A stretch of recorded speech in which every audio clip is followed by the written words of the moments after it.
Assalamualaikum warahmatullahi wabarakatuh. Innal hamdalillah nahmaduhu wa nasta'inuhu wa nastaghfiruh wa na'udzu billahi min shururi anfusina wa min sayyiati a'malina. May yahdihillahu fala mudilla lahu wa may yudlil fala hadiya lahu. Wa ashhadu an la ilaha illallah wahdahu la syarika lahu wa ashhadu anna Muhammadan abduhu wa rasuluh. Ya ayyuhalladzina amanu taqullaha haqqa tuqatih wa la tamutunna illa wa antum muslimun. يا أيها الناس اتقوا ربكم الذي خلقكم من نفس واحدة وخلق منها زوجها وبث منهما رجالا كثيرا ونساء واتقوا الله الذي تساءلون به والأرحام إن الله كان عليكم رقيبا يا أيها الذين آمنوا اتقوا الله وقولوا قولا سديدا يصلح لكم أعمالكم ويغفر لكم ذنوبكم ومن يطع الله ورسوله فقد فاز فوزا عظيما. Amma ba'd. Saudara penerbit bersama Hadi Syarudin, sedang pendengar yang dirahmati Allah sekalian. Alhamdulillah, bersyukur kita kepada Allah Subhanahu wa taala kerana melimpah kurnia dapat kita menyambung kuliah tafsir kita dan saudara yang dirahmati Allah sekalian. Pada kuliah yang terdahulu kita bawakan kisah Tufail bin Amr ad-Dawsi. Kaitannya dengan wadmum in yadaka ila janahika takhruj baydaa min ghayri su' ayatan ukhra linuriyaka min ayatina al-kubra. Bahawa Allah telah berikan kepada Nabi Musa mukjizat, tangannya dimasukkan ke ketiak, nescaya dia keluar menjadi putih, cemerlang tanpa cacat. Bayda ini dimaksudkan bukanlah kerana penyakit kulit seperti kusta ke ataupun penyakit kulit yang lain, panau ke, bukan, tapi merupakan putih yang sangat bercahaya sehingga menarik perhatian, menakjubkan orang yang melihat. Lebih-lebih lagi kerana Nabi Musa ni seperti yang telah kita bincangkan, adalah seorang yang berkulit asmar iaitu hitam manis. Ini dapat kita perhatikan dalam hadis Nabi sallallahu alaihi wasallam riwayat Bukhari, bahawa sahabat Nabi bernama Abdullah bin Umar radhiyallahu anhuma meriwayatkan daripada Nabi sallallahu alaihi wasallam seperti itu dalam peristiwa manasikul hajj. Nabi telah menyifatkan di sini duduknya Nabi Isa, di sini Nabi Musa, di sini Nabi Ibrahim alaihi wassalam, di berdekatan dengan kawasan wukuf di Arafah itu. Tuan-tuan yang dirahmati dan dikasihi Allah sekalian. Jadi kemudian kita telah kaitkan dengan peristiwa yang berlaku pada seorang sahabat yang terkemuka namanya Tufail bin Amr ad-Dawsi dari suku kabilah Daus di Tihama. Artinya tuan-tuan yang dirahmati dan dikasihi Allah sekalian, sebagaimana satu perkara itu berlaku pada seorang nabi, maka ia juga boleh berlaku pada seorang wali. Dan tak lain tak bukan, ia mengukuhkan, mengisbatkan kebenaran nabi yang pernah diutus sebelum itu.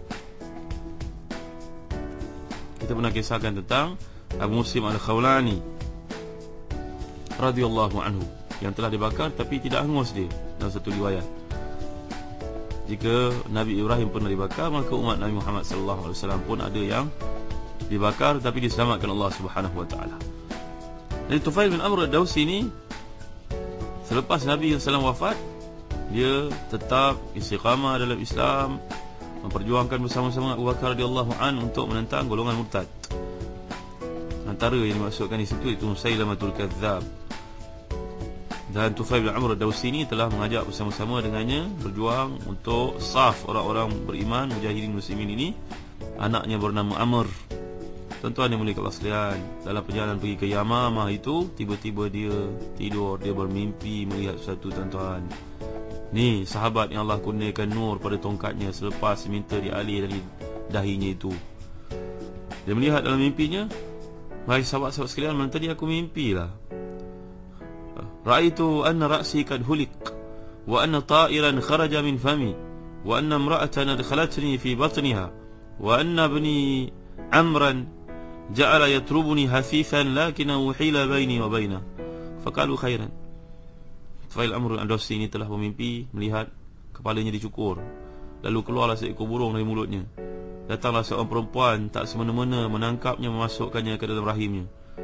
Dan anakku yang bernama Amr cuba untuk mengejar aku bersungguh-sungguh, tapi akhirnya tak berhasil.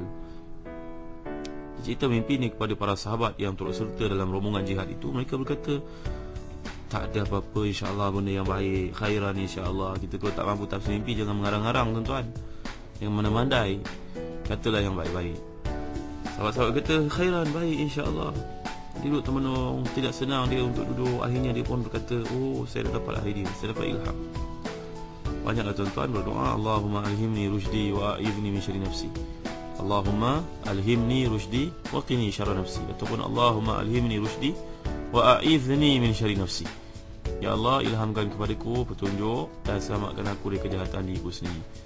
Jadi ayah yang saleh, ibu yang salihah, guru yang berilham, mempunyai idea untuk membentuk anak-anak yang cemerlang. Doa ni tuan-tuan dimuliakan Allah sekalian, boleh lihat dalam buku yang bertajuk Doa dan Zikir Harian. Ada saya muatkan dalam buku kecil warna merah ni, size pocket tuan-tuan.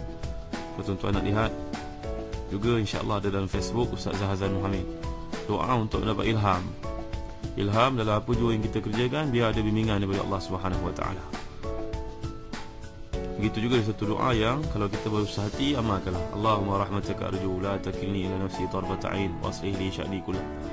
La ilaha illa anta. Ya Allah, rahmatmu yang kuharapkan. Allahumma rahmataka arju la takilni ila nafsi tarfata ain. Jangan biarkan diriku seorang diri tanpa bimbingan, ya Allah. La takilni nafsi tarfata ain wa aslih li sya'ni kullah. Dan perbaikkanlah segala urusanku, ya Allah, semuanya sekali. La ilaha illa anta. Tiada Tuhan yang berhak disembah dan sebenar dengan Engkau, ya Allah. Doa yang kedua ni tuan-tuan ada dalam buku, sebagai contohnya Perisai Muslim. Buku Perisai Muslim karangan Al-Qahtani telah pun diterjemahkan dengan kebenaran oleh penulis asal, oleh Dr. Abdul Basit bin Abdul Rahman, hafizahumullah. Inilah kitab yang kecil tuan-tuan, manfaatnya besar.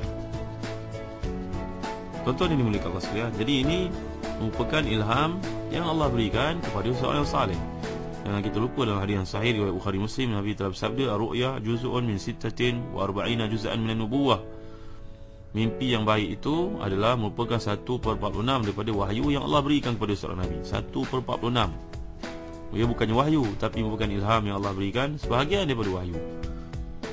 Orang yang saleh, kata Imam Al-Ghazali, Ibnu Qayyim, dapat mimpi yang baik ni, amalkan sunnah Nabi, makanlah yang bersih, jauhi yang syubhat, apatahlah yang haram, dan jangan berkata dusta.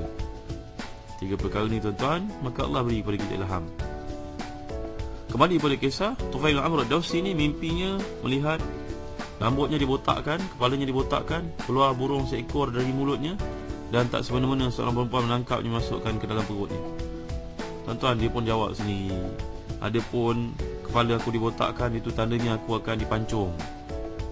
Keluarnya burung dari mulut, itu menunjukkan rohku akan keluar, dan aku ditangkap masuk ke dalam rahim seseorang perempuan, maknanya aku akan mati syahid di bumi ini.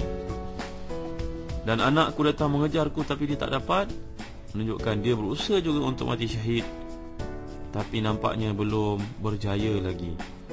Tuan-tuan dimuliakan Allah sekalian, memang benar inilah yang berlaku. Dalam peperangan Yamamah, sahabat yang mulia Tufail Amr Ad-Dawsi, Allah kurniakan karamah, ada cahaya pada wajahnya, kemudian beralih kepada tongkatnya itu, maka berlakulah apa yang telah dimimpikan itu, tuan-tuan. Tuan-tuan dimuliakan Allah sekalian, kisah ni ada saya muatkan dalam majalah Solusi, dalam bab pelik tapi benar. Bacalah tuan-tuan yang dimuliakan Allah sekalian. Dalam Solusi juga mengetengahkan kisah para salafus salih di kalangan sahabat, tabi'in, tabi'in. Jadi kalau rujukan keluarga, tuan-tuan yang dimuliakan Allah sekalian, kita kalau tak baca kisah-kisah macam ni, hati kita keras, bontang, gersang, tuan-tuan. Maka apa yang berlaku ni benar-benar berlaku.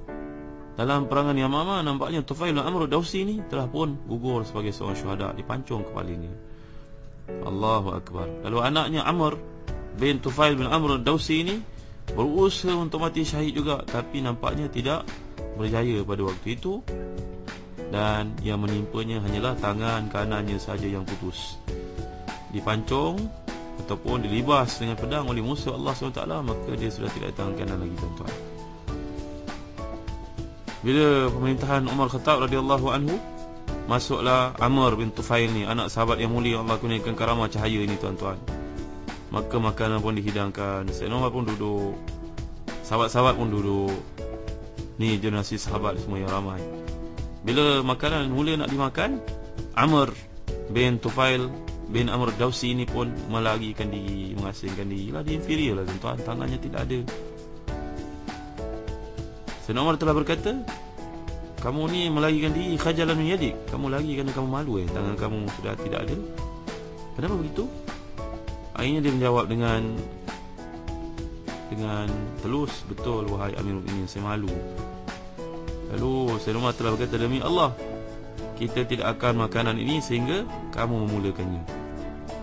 Kalaulah ada seorang manusia yang sebahagian daripada anggotanya telah masuk syurga, sebahagiannya belum, itulah kamu. Tuan-tuan yang dimuliakan Allah sekalian, Sayyidina Umar memberi kata-kata semangat kepada beliau. Tangan kamu yang hilang sebelah itu telah masuk syurga lebih awal daripada kamu. Ini anak sahabat yang dikurniakan Allah karamah, cahaya pada wajahnya, tuan-tuan. Tuan-tuan, ini anak tidak putus asa untuk dapat mati syahid macam ayahnya, kerana ayahnya telah berkata dahulu, kau akan mati syahid. Kemudian dalam mimpi ayah itu, dia bersungguh-sungguh, mana-mana peperangan yang ada, dia turut serta, tuan-tuan.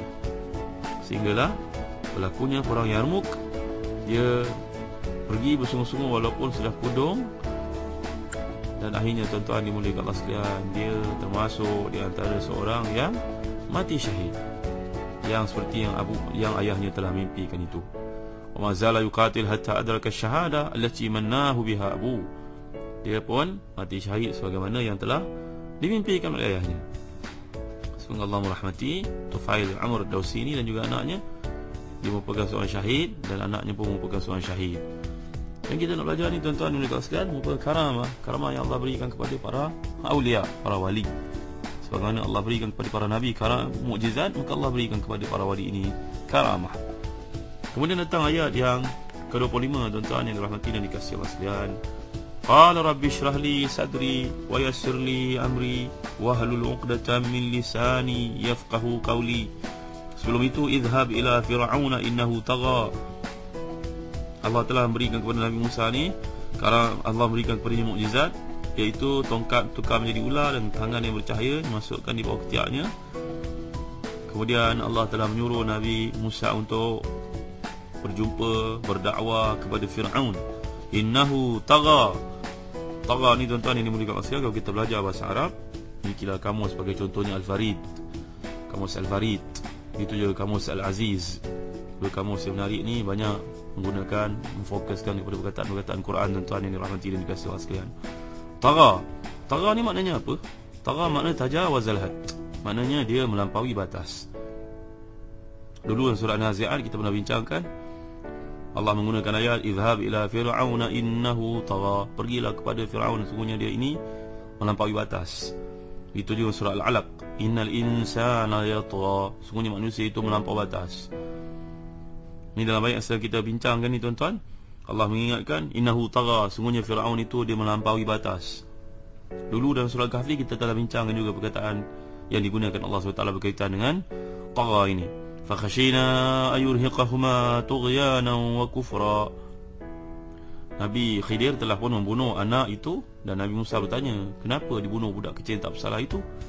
Nabi Khidir menjawab, sungguhnya ini merupakan perintah daripada Allah SWT, kerana anak ni kalau dihidup, dia akan merosakkan agama ayah ibunya, maka kami bunuh dia atas perintah Allah. Nabi Khidir diberikan Allah ilmu yang tidak diberikan kepada Nabi Musa alaihi wassalatu wassalam. Kita dah bincanglah perkara ini, tuan-tuan yang dimuliakan Allah sekalian. Jadi begitu juga kita lihat dalam surah Al-Haqq, Allah gunakan inna lamma taghal ma. Tagha, air pun digunakan tagha.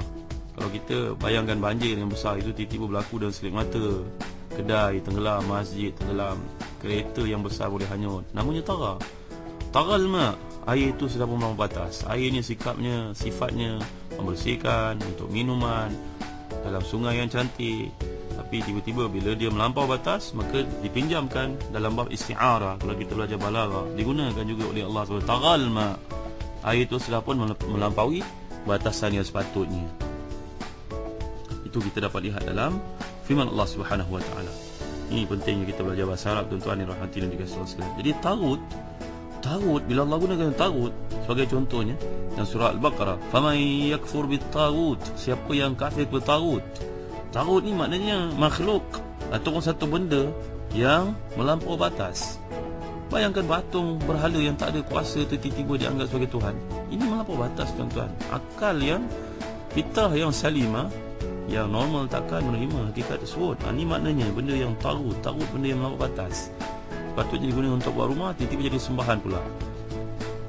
Tuan-tuan dimuliakan Allah sekalian, nanti kita akan uraikan lagi kenapa Allah gunakan perkataan di sini tagha pada kuliah akan datang kita akan uraikan perkara ini pandukan perspektif para ulama tafsir. Allahu a'lam wa sallallahu ala sayyidina Muhammad wa ala alihi wa sahbihi wa baraka wasallam. Walhamdulillahi rabbil alamin wa barakallahu fikum. Wassalamu alaikum warahmatullahi wabarakatuh.